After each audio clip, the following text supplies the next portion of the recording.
You never think it'll happen to you. After 31 years of marriage, 2 grown kids, and a retirement plan that had us both dreaming of lazy afternoons on the beach, I thought Evelyn and I were solid. We had built a life that felt unshakable. But all it takes is one moment, one tiny slip, and suddenly the foundation of everything you thought was strong starts to crack. It was a Tuesday of all days, the most ordinary of days. I'd just come home from the golf course, having spent the morning with the usual group of guys talking about nothing and everything all at once. It was early afternoon, and as I walked into the house, something felt off. The house was too quiet. Evelyn always left the kitchen radio on while she cooked or cleaned.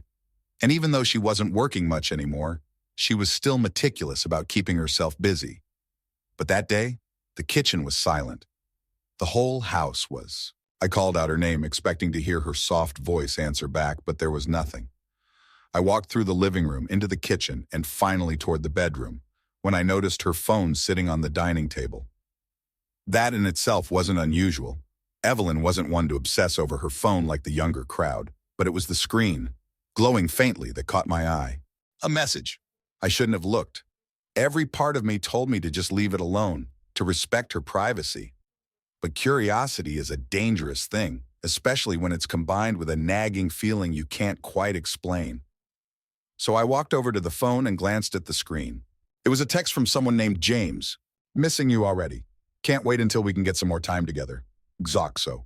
My heart skipped a beat, and then another. The words hit me like a cold slap across the face. Missing you already? Time together? Xoxo? What the hell was this? I couldn't process it, not at first.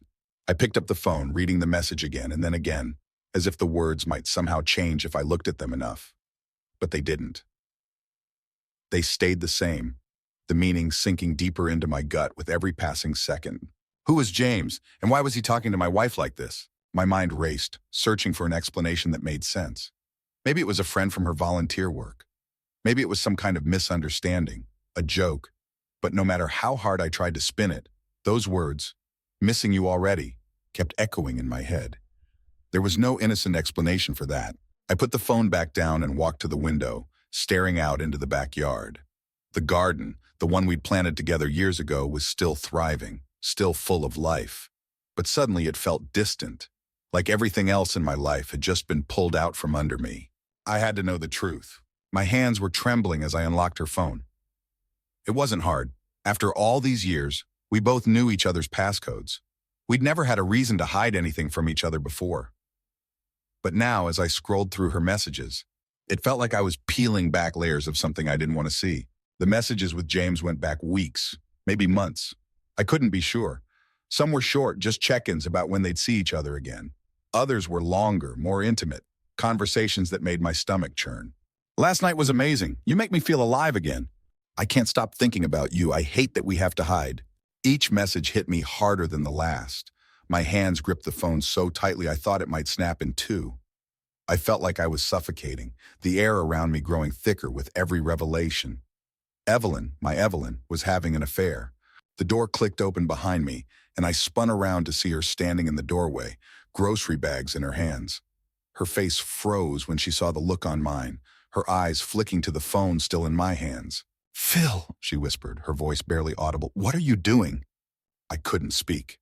The words were stuck in my throat, tangled up with the rage and betrayal coursing through my veins. I wanted to yell, to scream, to demand answers. But all I could do was hold up the phone and stare at her, waiting for her to explain.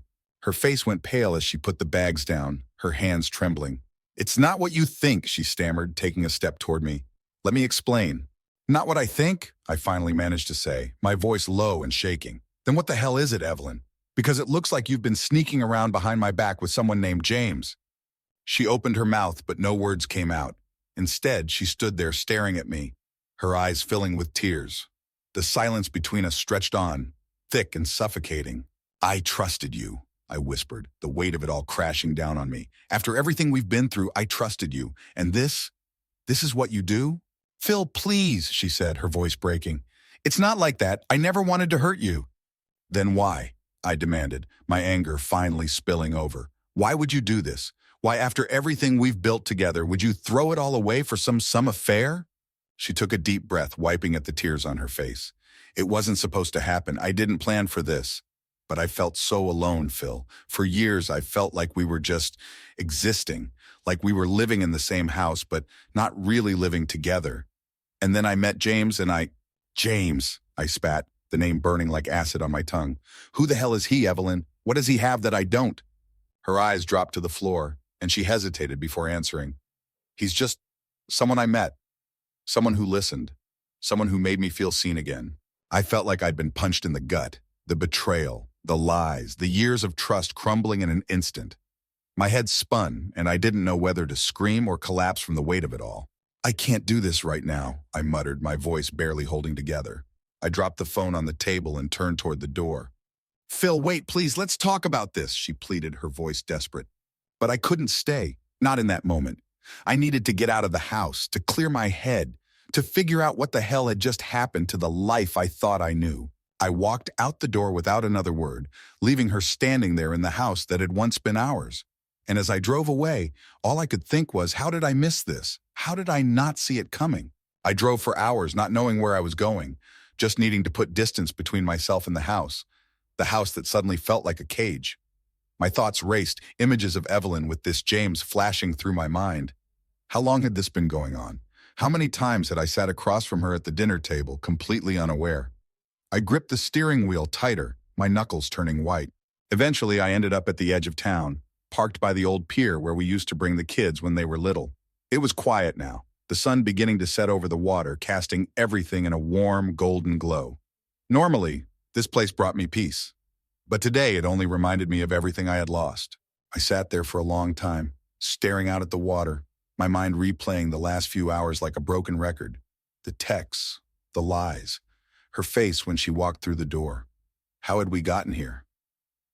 I thought back to the early years of our marriage, when everything felt new, exciting, full of promise. We had built a life together, raised 2 kids, gone through ups and downs like any couple. Sure, things had changed over the years, but I never imagined this. I never thought Evelyn would be capable of something like this. I pulled out my phone and, almost without thinking, dialed Jack's number. He and I had been best friends for over 40 years, since high school. If anyone could help me make sense of this, it was him. Hey man, Jack answered, his voice cheerful. What's up? I hesitated for a moment, not sure how to start. I don't know, Jack. I think I need some advice. He must have heard something in my voice because his tone shifted immediately. What's going on, Phil? You sound off. I found out Evelyn's been seeing someone, I said, the words feeling foreign on my tongue, like they didn't belong to me. She's been having an affair. There was silence on the other end of the line for a moment, and then Jack let out a low whistle. Shit, man. I'm so sorry. Are you sure? Yeah, I'm sure, I said, rubbing my temple. I found texts on her phone. She admitted it. There's a guy named James. I don't even know how long it's been going on. Jack sighed. Damn, I don't even know what to say. That's rough. Have you 2 talked it through? I walked out before we could really talk. I just couldn't deal with it right then. I needed space. That's understandable, Jack said. But you know you can't avoid it forever. You've got to confront this thing head on, figure out where you 2 stand. I don't even know what to say to her, I admitted, my voice sounding small, even to myself. I feel like I don't know her anymore, Jack. After all these years, how could she do this? That's the question you need to ask her, Phil. You deserve answers. But before you do anything drastic, think about what you really want. Is this something you think you can work through, or is it a deal breaker? I didn't respond right away. I wasn't sure how to answer that. Was it a deal breaker? Could I move past this? Or was the damage too deep, the betrayal too strong to ever rebuild what we had? I don't know yet, I finally said, my voice heavy with uncertainty. Part of me wants to just end it right here. Walk away and never look back. But then there's the other part, the part that remembers all the good years, everything we built together. Jack was quiet for a moment before he spoke again. Look, Phil, you've been through a lot together, and I've seen marriages come back from worse, but this is your call. You've got to decide what you're willing to live with. No one can make that decision for you. I nodded, even though he couldn't see me. Yeah, you're right. If you need a place to crash tonight, you're welcome to come by, Jack offered. Give yourself some time to clear your head before you go back. I considered it for a moment, but then shook my head. Thanks, but I think I need to face this sooner rather than later. I'll head back home tonight and see what she has to say. All right, man, call me if you need anything.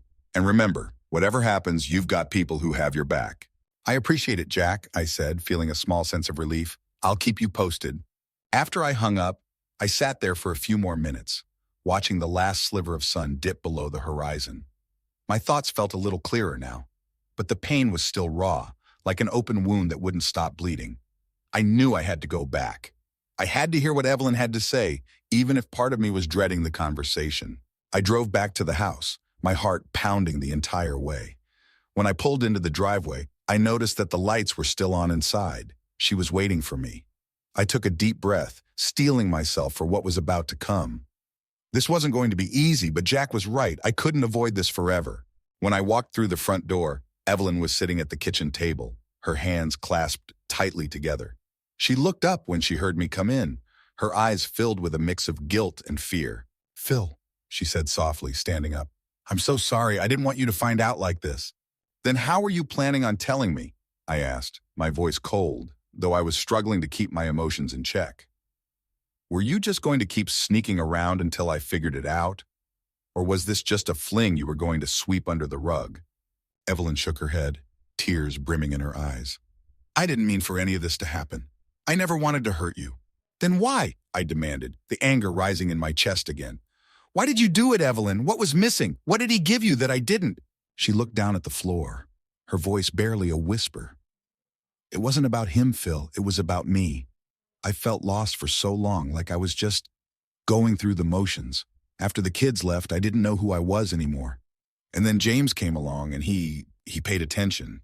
He listened. He made me feel seen again." "Seen?" I spat, the bitterness in my voice unmistakable. "I've been here the whole time, Evelyn. I've loved you, supported you, built a life with you. And you're telling me you needed him to feel seen?" She wiped at her tears, shaking her head. I know it sounds terrible, and I'm not trying to excuse what I did. I don't know how it got to this point." I stared at her, trying to make sense of it all. The woman I had loved for so many years, the mother of my children, had betrayed me in the worst possible way. And yet, part of me still wanted to understand. Part of me wanted to fix it, even if I didn't know how. "Are you in love with him?" I asked quietly, my voice barely audible. Evelyn looked up at me, her eyes wide with shock. No, I'm not. It was never about love. It was about feeling like I mattered again. But I realize now that I've made the biggest mistake of my life." I didn't know whether to believe her or not. The words sounded genuine, but after everything, how could I trust anything she said? "I don't know what to do," I admitted, my voice shaking. "I don't know if I can forgive you for this." "I'll do whatever it takes, Phil," she said, taking a step toward me. "I'll end it with James. I'll go to counseling. I'll do anything. Just please, don't give up on us." I looked at her, the woman I had spent more than half my life with, and felt the weight of her words. This wasn't something we could fix overnight. Maybe it wasn't something we could fix at all. But as much as I wanted to walk away, I wasn't sure if I was ready to let go of everything we had built together. "I need time," I said finally, my voice hoarse. "I can't make any decisions right now. I need time to figure out if this is something I can live with." Evelyn nodded, tears streaming down her face. "Take as much time as you need. I want you to know that I'm committed to fixing this, whatever it takes." I turned away, heading toward the stairs. "I'm going to sleep in the guest room tonight," I said quietly. "I can't be in the same room right now." She didn't argue. She didn't try to stop me. And as I closed the door behind me, I realized that this was just the beginning of the hardest decision I'd ever have to make. The guest room felt foreign, even though I'd been in there 1,000 times before, mostly just to store old boxes or get away for a quick nap on a lazy Sunday. But tonight it felt like I was on another planet. The bed was smaller, the air colder. It wasn't home, at least not in the way it used to be. My mind raced as I lay there in the dark, replaying Evelyn's words over and over again. How long had she felt this way? Lost, invisible, craving something she hadn't gotten from me. I tried to think back, searching for moments where I could have noticed, could have done something differently. But it all blurred together. The years after the kids moved out were quieter, sure, but I never imagined that silence turning into a void that she would fill with someone else. And James, who the hell was he? That part of the puzzle gnawed at me the most. He was more than just some random guy. He had to be. He knew my wife in ways I hadn't in a long time, and that thought haunted me. Did he understand her better? Did he know things about her that I didn't? That she had stopped sharing with me? It felt like I was in free fall, unsure of where I was going to land. Sleep was impossible. My thoughts kept circling back to the messages I had read, the intimate exchanges that had taken place behind my back. Every time I closed my eyes, I pictured them together, and it sent a jolt of anger and sadness through me. At some point, I must have dozed off, because I woke up to sunlight streaming through the window. For a second, I forgot where I was. Then the memory came flooding back, and the weight of it settled in my chest like a boulder. I could hear the sounds of the house waking up, water running, the faint clatter of dishes. Evelyn was already up, probably hoping we could talk. But I wasn't ready for that, not yet. Instead, I threw on some clothes and slipped out the front door before she could see me. I needed space, air, somewhere to think without her watching my every move, waiting for me to decide whether we still had a future. The park near our house had always been my go-to place to clear my head. It wasn't anything special, just a few trails winding through the woods, a small pond, and a couple of old benches scattered along the paths. But it was quiet, peaceful, and right now, that was exactly what I needed. As I walked along the familiar trails, my mind kept drifting back to what Jack had said on the phone the night before. He told me I had to figure out what I was willing to live with. Could I live with the betrayal? Could I ever really forgive her? Or would it always hang between us? Like an invisible wall I could never get past. I wasn't sure. Part of me wanted to believe we could move on, that love could heal the damage. But the other part, the part that was still raw with anger, couldn't imagine ever looking at her the same way again. I found an empty bench by the pond and sat down, staring at the water as it rippled softly in the breeze. I thought about our marriage, the life we had built together. We had been through tough times before, raising kids, losing parents, dealing with job stress. But this was different. This wasn't something external. This was a crack in the very foundation of who we were. And yet, there was a part of me that couldn't let go. Not yet. For better or worse, Evelyn was my life. She had been there for me, through all the highs and lows, and I couldn't ignore the years we had shared. But I couldn't ignore the betrayal either. As I sat there, lost in thought, my phone buzzed in my pocket. I pulled it out, half expecting another message from Jack. But it wasn't him. It was a number I didn't recognize. I hesitated for a moment before opening the message. "Phil, it's James. I know this is probably the last thing you want to hear, but I think we need to talk." My heart pounded in my chest. James? How the hell did he get my number? And what could he possibly have to say that I'd want to hear? Before I could think it through, another message came through. "I'm not trying to cause trouble. I just feel like I owe you an explanation. If you want to hear my side, meet me at the coffee shop on Cedar at 11. If not, I'll stay out of your way. It's up to you." I stared at the screen, my mind spinning. This was the man who had been sneaking around with my wife, the man who had wormed his way into her life, into our marriage. And now he wanted to explain himself? Every fiber of my being screamed at me to ignore it, to block the number and move on. But another part of me, the part that needed answers, was curious. What could he possibly say that would make any of this make sense? What could he offer that Evelyn hadn't already tried to explain? I sat there for a long time, the message still open on my phone, the pond rippling in the background. I didn't owe him anything, but maybe, just maybe, hearing him out would give me some kind of closure. Maybe it would help me understand how this had all happened, how Evelyn had led him into our life. I checked the time, 10:30 a.m. I had half an hour to decide.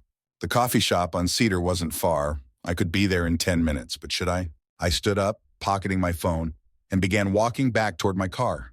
The decision weighed heavily on me, but with each step, I felt myself leaning toward going. If nothing else, I needed to see this man face to face. I needed to look him in the eye and hear his side of the story. Maybe it would change nothing. Maybe it would change everything, but I had to know. By the time I reached my car, my mind was made up. I was going to meet him. The drive to the coffee shop was a blur. My heart pounded in my chest the whole way, my hands gripping the steering wheel so tightly they hurt. What was I hoping to gain from this? Was I walking into a confrontation? Or was I hoping for some kind of understanding that would help me make sense of what Evelyn had done? When I pulled into the parking lot, I spotted him right away. James was sitting at one of the outdoor tables, a cup of coffee in front of him, his eyes scanning the lot as if he were waiting for me. He looked younger than I expected, maybe mid-40s, tall, with an easy confidence that made me immediately hate him. I parked the car and sat there for a moment, my mind racing. I could still turn around. I didn't have to do this. But something inside me pushed me forward. I needed this. Taking a deep breath, I stepped out of the car and walked over to the table. James looked up as I approached, and for a second, I thought I saw a flicker of guilt in his eyes. Or maybe it was just nerves. "Phil," he said, standing up to greet me, his voice calm. "I appreciate you coming. I didn't offer a handshake. I didn't even sit down right away. I just stood there, staring at him, the anger bubbling just beneath the surface. "You've got 5 minutes," I said, my voice low and tense. "Make it count." James nodded, gesturing to the empty chair across from him. "I know you don't owe me anything, and I don't expect you to forgive me or even understand, but I feel like you deserve to hear the truth." I sat down, crossing my arms over my chest, waiting for him to continue.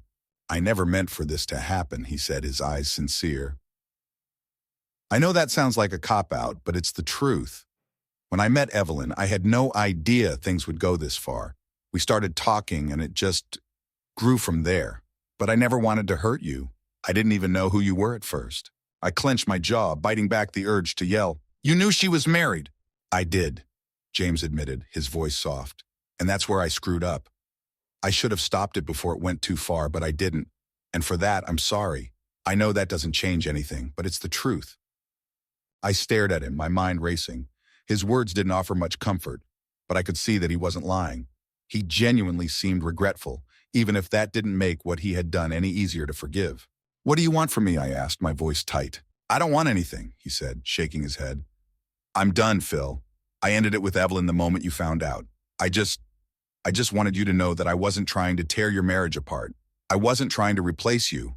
I screwed up and I'm sorry." I let his words hang in the air, trying to process everything. Part of me wanted to punch him, to unleash all the anger that had been building inside me since the moment I found out about the affair. But another part of me, the part that was exhausted from all the pain, just wanted it to be over. "Is that it?" I asked, my voice cold. James nodded. "That's it. I'm not going to contact her again. I just wanted you to hear it from me, face to face." I stood up, not bothering to say goodbye. There was nothing more to say. As I walked back to my car, I felt a strange sense of relief. James hadn't given me the closure I thought I needed, but seeing him, hearing him admit to his mistake, had given me something else. It had given me clarity. This wasn't about him. It was about Evelyn. It was about us. And now I had to figure out what I was going to do with that knowledge. I drove home, feeling lighter but still uncertain about the future. I knew the hardest part of this journey was still ahead, but for the first time in days, I felt like I had a direction. I just wasn't sure if it was leading me back to Evelyn or away from her. The drive home felt surreal. My mind was buzzing with everything James had said, yet a strange calm had settled over me. I hadn't expected him to say anything that would change how I felt about the situation, and in many ways, he didn't. The fact remained, he had been with my wife, and no apology could undo that. But there was something in his demeanor, something in the way he owned up to his mistakes, that left me feeling less angry. Exhausted, maybe, but not as consumed by rage. When I pulled into the driveway, I saw Evelyn's car was still there. I had expected that, but now, after meeting James, I knew we needed to talk, really talk. No more avoiding the hard conversations. I couldn't live in this limbo anymore. It was tearing me apart. I walked inside and found her sitting at the kitchen table, her eyes red and swollen from crying. She looked up when she heard me come in, her hands clutching a tissue, and for a moment neither of us spoke. The tension in the air was thick, but this time it felt different, more like resignation than anticipation. "You met him, didn't you?" she asked quietly, her voice hoarse from the tears. I nodded, taking off my jacket and hanging it on the back of a chair. "Yeah, he texted me, said he wanted to explain himself." Her face crumpled a little, but she held herself together. "What did he say?" I sat down across from her, staring at the table for a moment before answering. "He admitted it all, said he didn't mean for it to happen, that he never wanted to hurt either of us. He ended it the second I found out." Evelyn nodded, her hands trembling slightly as she wiped at her eyes. "I'm glad he told you the truth. I didn't want you to hear it from anyone else." There was a long silence between us, broken only by the faint hum of the refrigerator in the background. I could feel the weight of everything we weren't saying yet, hovering just out of reach, waiting for one of us to bring it into the open. "I'm not sure what I expected him to say," I finally admitted, leaning back in my chair. "But I guess it doesn't really matter. This isn't about him anymore, Evelyn. It's about you and me. And I don't know where we go from here."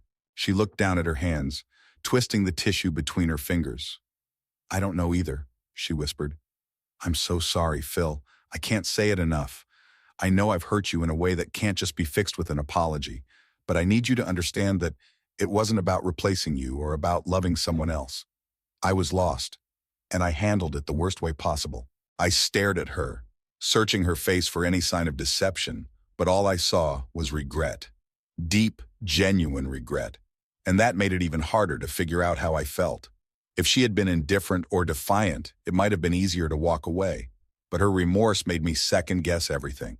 "Do you still feel that way?" I asked, my voice quieter than I expected. "Do you still feel lost?" She looked up at me, her eyes full of pain. "Not in the same way. I've spent the last few days thinking about how I let things get this bad, how I let myself drift so far from you. And I realize now that I should have come to you from the start. I should have told you what I was feeling.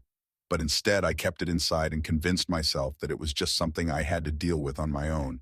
And when James came along, I made the worst mistake of my life." Her honesty cut through me. There was no sugarcoating, no excuses. She was laying it all out there. And for the first time, I saw the depth of her self-blame. It didn't make the betrayal any less painful, but it gave me a glimpse into the loneliness she had been feeling. The loneliness I hadn't seen, or maybe hadn't wanted to see. "I get that things haven't been perfect," I said slowly, choosing my words carefully. "And maybe I've been guilty of coasting along, thinking everything was fine when it wasn't. But that doesn't excuse what you did. You could have come to me, Evelyn. You should have." "I know," she whispered, her voice breaking. "I know I should have, and I'll regret that for the rest of my life." Another heavy silence settled between us, the unspoken question hanging in the air. Where do we go from here? I didn't know the answer. A part of me wanted to believe that we could rebuild, that counseling and time could help us find our way back to each other. But another part of me, the part still reeling from the betrayal, wasn't sure if trust could ever fully be restored. How could I ever feel safe again, knowing how easily she had turned to someone else? "I don't know if I can get past this," I admitted, my voice tight with emotion. "I want to believe that we can work through it, but I don't know if I'll ever be able to trust you again. And without trust—" My voice trailed off, the rest of the sentence hanging in the air. Without trust, what was left? Evelyn swallowed hard, her eyes brimming with tears again. "I understand. And I don't expect you to just forgive me and move on. I know this will take time, if it's even possible. But I'm willing to try, Phil. I'm willing to do whatever it takes to prove to you that I'm still committed to us." I looked at her, seeing the sincerity in her eyes, and I wanted to believe her. I wanted to believe that this wasn't the end, that we could come back from this. But I also knew that it wouldn't be easy. It would take time, effort, and a lot of painful conversations. And even then, there were no guarantees. "Counseling," I said finally, my voice steady. "If we're going to try, then we need help. We can't do this on our own." Evelyn nodded quickly, wiping away her tears. "I'll call tomorrow. I'll make the appointments. Whatever it takes." I stood up from the table, feeling the exhaustion of the last few days settle into my bones. "I'm going to stay in the guest room for now. I need time to process all of this. But I'll give it a shot. I'm not promising anything, Evelyn, but I'll give it a shot." She nodded again, her face a mixture of relief and sadness.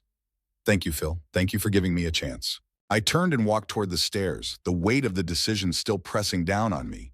I didn't know if I had made the right choice, or if this was just delaying the inevitable. But one thing was clear. This wasn't going to be an easy road, and part of me still wasn't sure if I could see it through to the end. As I lay down in the guest room that night, staring up at the ceiling, I thought about all the years we had spent together. The good times, the bad times, the moments of joy, and the quiet moments of comfort. Was it all worth saving? Was there still something left to fight for? I didn't have the answers. Not yet.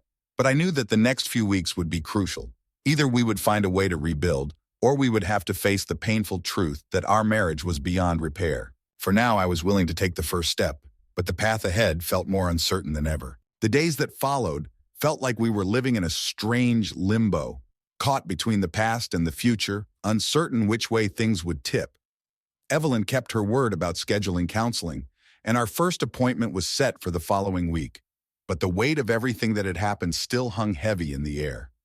Every interaction felt stilted, like we were both tiptoeing around each other, afraid of saying or doing the wrong thing. I continued sleeping in the guest room. It wasn't that I wanted to stay away from her exactly, but I wasn't ready to share that space again, not after what I had discovered. The bed we had shared for decades now felt like a symbol of everything that had been broken between us. I needed time, we both did. Each day I kept busy, mostly with work and running small errands around town. Anything to avoid sitting in the house with my thoughts, where the silence pressed in on me, making everything feel even more unbearable. Evelyn was doing the same, keeping herself busy with household chores and her volunteer work. It was like we were two ghosts, haunting the same house but never really crossing paths. One morning as I sat at the kitchen table with my coffee, Evelyn walked in quietly, looking unsure of whether to say anything. She hesitated by the counter, and for a moment I wondered if she would walk back out. But then she cleared her throat softly. "Phil," she began, her voice tentative, "I wanted to talk about something before our counseling session next week." I looked up from my coffee, nodding slowly. "Go ahead." She came over and sat down across from me, folding her hands together. I could tell she had been thinking about this for a while, the way she fidgeted with the edge of the tablecloth. "I know things between us are still raw, but I wanted to ask how you've been feeling. I mean, I know you're hurt, I know that, but I also know we've barely talked about what comes next." I sighed, setting my coffee cup down. "I've been thinking about that a lot too. It's just hard, Evelyn. Hard to know what's real anymore." She winced at that, and for a moment, I regretted being so blunt, but it was the truth. And if we were going to fix this, if that was even possible, we couldn't keep dancing around how I felt. "I understand," she said softly. "And I don't want to push you to move faster than you're ready for, but I also don't want to pretend like things are normal because they're not. I've done something that damaged our marriage, and I don't know if I can ever fully fix that, but I do know that I'm willing to try." Her voice cracked as she spoke, and for the first time in weeks, I saw the depth of her pain, not just guilt, but fear. Fear that she had lost me for good. And maybe she had. I wasn't sure yet, but seeing her vulnerability made it harder to keep the walls I had built around myself. "I appreciate that you're willing to try," I said quietly. "But it's not just about whether you're willing. It's about whether I can live with this." Evelyn nodded, her eyes filling with unshed tears. "I know, and I don't expect you to have all the answers right now, but I'm committed to doing whatever it takes to rebuild the trust I broke. I know it won't be easy. It might never be the same again, but I don't want to lose you, Phil. I don't want us to lose what we've had." I looked at her, really looked at her, and for the first time since everything had come crashing down, I realized that she was just as scared as I was. Scared of what the future held, scared of losing the life we had built together. As angry as I had been, as hurt and betrayed as I felt, part of me still loved her. Part of me still wanted to believe that we could find our way back to each other. But there was another part of me, a darker, more cynical part, that couldn't shake the doubt. Could I ever truly forgive her? Could I ever trust her again, or would this always hang between us like a shadow? "I'm scared too, Evelyn," I said after a long pause. "I'm scared that even if we try, even if we go to counseling and do everything we're supposed to do, I'll never be able to let go of what happened. And if I can't let go, then what's the point?" Her face crumpled slightly and she reached out, placing her hand on mine. "Phil, I know I broke something between us. I know I let you down in the worst way possible. But I also know that I love you. I've always loved you. And I'm willing to fight for us. If that means facing the darkest parts of what I did, then I'll do it." I stared at her hand on mine, the warmth of her touch unfamiliar after weeks of distance. I didn't pull away, but I didn't lean into it either. There was still so much left unsaid, so much hurt that hadn't been fully dealt with. But maybe this was a start. Maybe. "I don't want to make any promises right now," I said, my voice firm but not harsh. "But I'll go to counseling. I'll do the work and we'll see where it takes us. But I need you to understand that this isn't a quick fix, Evelyn. This is going to take time. And even then, I don't know if it'll be enough." She nodded, her eyes glistening with tears. "I know, and I'm ready for that." The rest of the day passed in relative silence, but it felt different now. There was a crack in the wall between us, a small opening where the possibility of something better could begin to form. It wasn't much, but it was something. The next week, we had our first counseling session. I didn't know what to expect, but I knew I couldn't keep living in the dark. Evelyn and I arrived at the therapist's office, both of us tense, unsure of how things would go.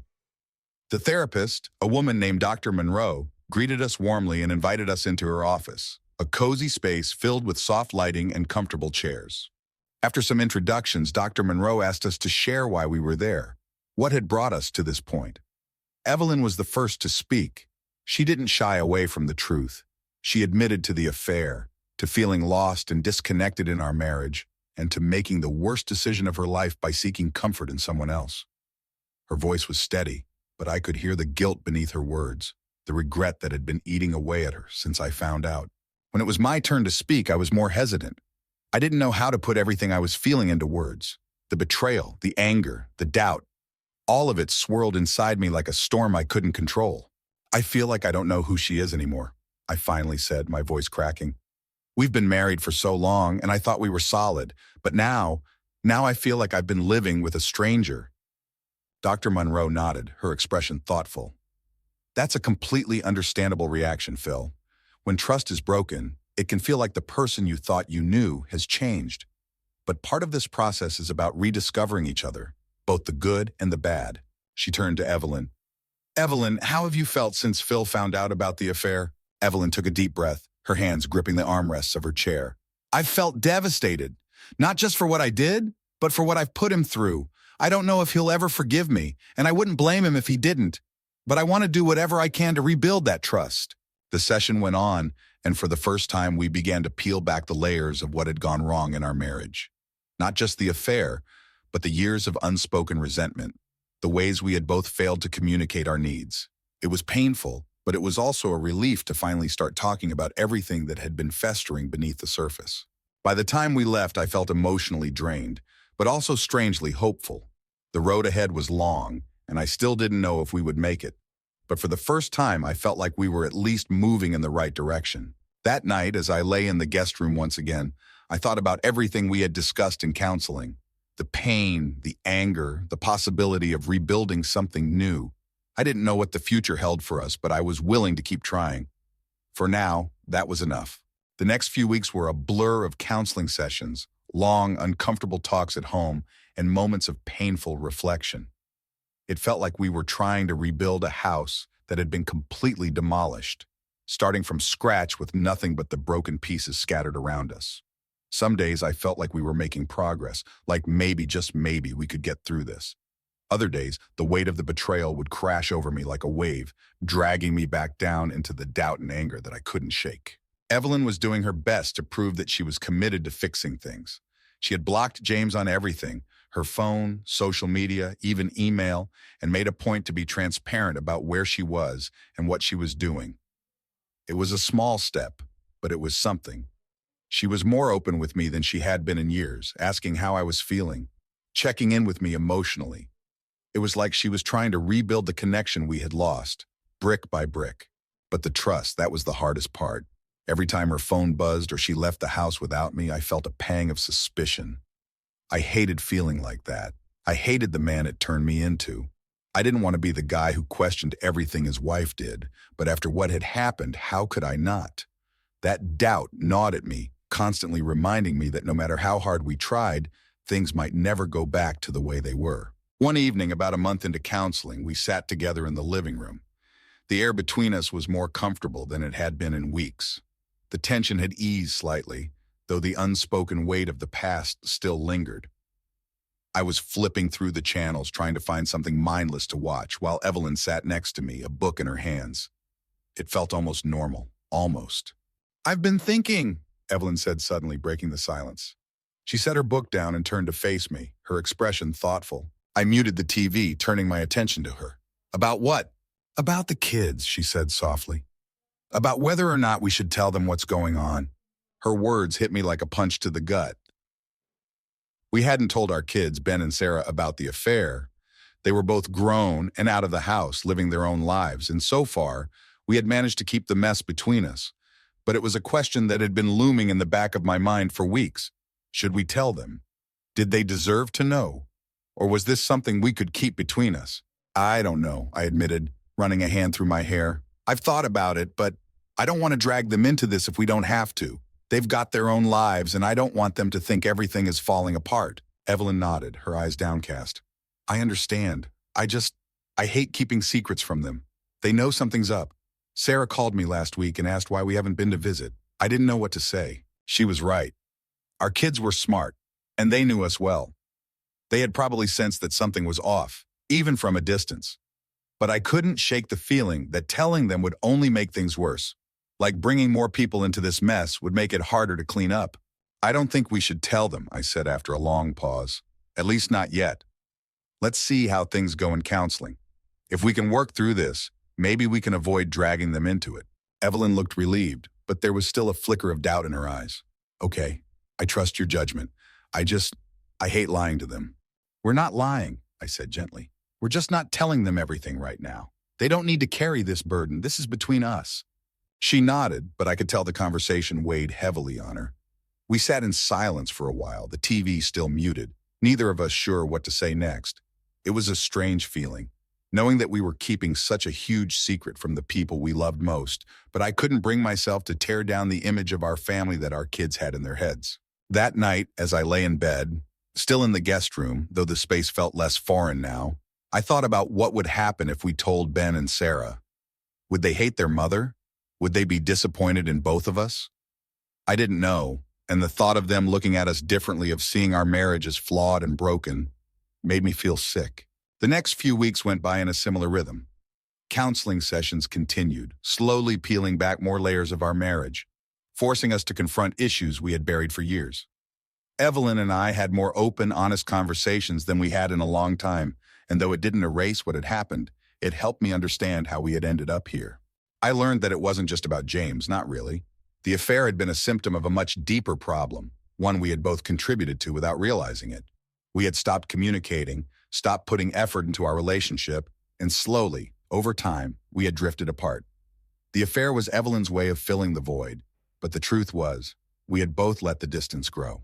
One afternoon, after a particularly intense counseling session, Dr. Monroe asked us to talk about what we wanted from the future, what we wanted our marriage to look like if we were able to rebuild.